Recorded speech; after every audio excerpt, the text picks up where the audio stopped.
When Maya's dog went into labor, she expected a quiet miracle, not a nightmare. But within minutes, the vet's breath caught in his throat. The first puppy slid into the world, and the clinic fell dead silent. Dr. Hayes froze, his gloved hands hovering midair, eyes wide with disbelief. The newborn's fur shimmered like liquid moonlight. Its eyes, fully open, unnervingly alert, glowed with a pale amber light. A soft, metallic whine escaped its throat, unlike any sound a puppy should make. These aren't normal," he whispered, voice cracking. Panic flickered across the nurse's face. Maya clutched Luna's paw, her heart hammering. "What's happening?" she cried. The vet slowly backed away, shaking his head. "I've delivered thousands of litters, but never anything like this. What had Luna just given birth to? And why did Dr. Hayes suddenly lock the clinic door and mutter, 'No one can know about this'?" What Maya witnessed that night would rewrite everything she thought she knew about life and leave an entire town in tears. If this story chills you to the bone, smash that like button. It helps more people find these true mysteries. Subscribe and hit the bell so you never miss a story that defies explanation. And hey, drop your country in the comments. I read every single one. Where in the world are you watching from right now? Maya lived alone on a weathered farm nestled deep in the Oregon pines, where the only sounds were wind through the trees and the soft padding of paws on hardwood floors. Luna, her German Shepherd mix with soulful brown eyes and a patch of white on her chest, had been her shadow since the day Maya found her shivering behind an abandoned feed store 3 years ago. Luna was calm, loyal, and gentle, until the morning everything changed. Sunlight filtered through the kitchen window, but Luna ignored her breakfast, pacing the living room in tight, anxious circles. Her ears twitched at invisible sounds. Her tail hung low. She kept stopping to stare at the tree line, letting out a low, trembling whine that carried more fear than pain. Maya knelt beside her, stroking her thick fur. "What's wrong, sweetheart?" But Luna wouldn't settle. Outside, the sky darkened under gathering storm clouds, and the air smelled of ozone and wet soil. Something was off, not the usual restlessness of late pregnancy, but a primal unease, as if Luna sensed a threat no human could see. Maya remembered the 3 days Luna had vanished weeks earlier, returning muddy and dazed, eyes distant, as if she'd glimpsed something beyond this world. As the hours passed, Luna's distress deepened. She scratched at the front door, whimpered into the empty hallway, and pressed her forehead against Maya's leg like she was trying to warn her. Maya's chest tightened with dread. "Are you in pain, baby?" she asked, voice trembling. Luna looked up, eyes filled with something between terror and urgency, and let out a long, mournful groan. Maya's phone buzzed, a routine reminder from Dr. Hayes about Luna's prenatal checkup. But instinct screamed, this couldn't wait.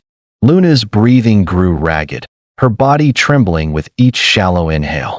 Then came the first contraction, violent, sudden, wrong. Maya's hands shook as she grabbed her keys. "It's time," she whispered. But even as she said it, a cold certainty settled in her bones. This birth wouldn't be ordinary. That night stretched endlessly under a sky, slashed by lightning. Rain drummed against the windows like impatient fingers. Maya sat cross-legged beside Luna's bed, whispering reassurances that felt hollow even to her own ears. Luna's breaths came fast, then slow, then fast again. Every creak of the old house made her flinch. Once, she barked sharply at the back door, sending Maya's coffee mug crashing to the floor. When thunder boomed overhead, Luna began circling the room, growling softly under her breath. Maya tried to hold her, but Luna pulled away, guided by an instinct Maya couldn't reach. The air grew thick, charged, as if the storm outside was just a mirror of the chaos within. By dawn, Maya knew waiting was no longer an option.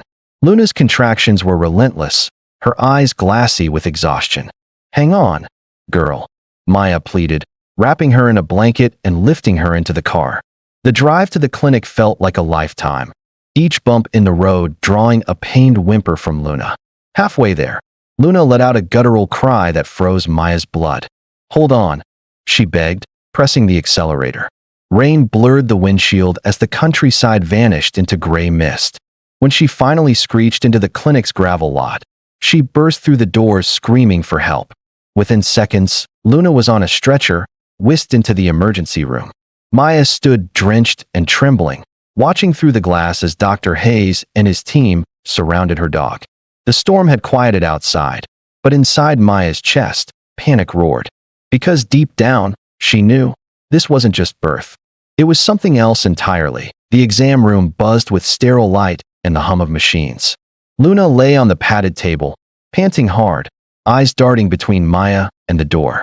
Dr. Hayes moved quickly, checking vitals, starting in 4. Her heart rates through the roof, he muttered. Maya clutched Luna's paw as the first real contraction hit. Luna tensed, a low growl rumbling in her chest. Minutes dragged like hours. Then, with one final, shuddering push, the first puppy emerged. Relief washed over the room, until Dr. Hayes went utterly still. He stared at the tiny creature in his hands, brow furrowed in disbelief. This doesn't look right, he murmured. The pup's fur gleamed silver under the lights, almost luminescent. Its eyes, fully open, locked onto Maya with startling intelligence. A high-pitched, metallic chirp escaped its throat, making Luna lift her head in alarm. Is it sick? Maya whispered. It's breathing fine, the vet said slowly, but look at its coat. Its eyes. Before anyone could react, Luna tensed again. The second pup arrived, identical. Then a third, fourth, fifth. All shimmering, all watchful, all marked with the same faint spiral on their chests. Dr. Hayes stepped back, face pale. Maya, he said quietly, these aren't normal puppies. The room plunged into stunned silence, broken only by Luna's heavy breaths and the eerie, soft cries of her newborns. Later that night, while Maya dozed in a chair beside Luna's recovery pen, Dr. Hayes slipped into his lab. He ran the blood samples he'd taken, just in case. The results made his hands shake. The puppy's DNA didn't match any known canine lineage. Fragments aligned with Canis primordius, a wolf species extinct for over 12,000 years. But worse, or more miraculous, were the cellular anomalies. Rapid regeneration, faint electromagnetic emissions, eyes that developed weeks ahead of schedule. It's like they're part of something ancient, he whispered, printing the reports. He didn't see Luna appear in the doorway until she let out a low, warning growl. She shouldn't have been able to walk yet, but there she stood, eyes gleaming faintly in the dim light, guarding her secret. When Maya rushed in, breathless, Dr. Hayes met her gaze. These puppies carry a legacy we thought was lost forever, he said. Luna didn't just give birth. She awakened something. Maya's mind raced back to those 3 missing days in the forest. The strange humming sound she'd dismissed, the way Luna returned changed. Now, the truth settled over her like cold rain. Her dog hadn't been lost. She'd been chosen. By morning, the secret was already slipping through the cracks. A nurse mentioned glowing pups to a friend. A photo leaked online. Within hours, hashtags like #moonbornlitter and #ghostpups flooded social media. Curious onlookers gathered outside the clinic, phones raised. Maya stepped out for air and found strangers filming. Are you the lady with the silver puppies? One shouted. She retreated inside, heart pounding. Dr. Hayes closed the blinds, grim-faced. It's out now, he said. And once the world knows, they'll come. He was right. By afternoon, black SUVs rolled into the parking lot. Men in dark suits stepped out, faces unreadable. The lead agent flashed an ID too fast to read. Department of Biosecurity, he said curtly. We're here for the anomalous specimens. They're not specimens, they're puppies. Maya snapped, stepping between them and Luna's pen. The man's eyes narrowed. Miss Carter, these animals represent an unknown biological risk. They must be contained. Luna rose slowly, hackles raised, a deep growl vibrating in her chest. The agents froze. Maya stood her ground, arms outstretched. You'll have to go through me first. Tension crackled like live wire, until a woman in a white coat appeared in the doorway. Enough, Dr. Elena Ruiz said firmly. No one's taking them tonight. That night, Maya packed in silence.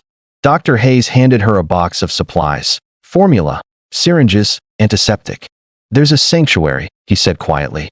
Off-grid. No records. They protect creatures like this. Maya's throat tightened. I'll never see them again, will I? He shook his head. But they'll be free. Under cover of darkness.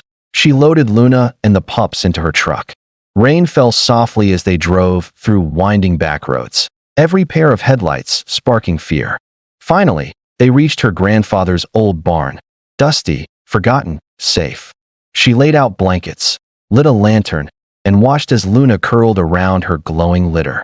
"You're safe now," Maya whispered. But in the distance, an engine rumbled. Safety, she realized, was just borrowed time. The next evening, the SUVs returned.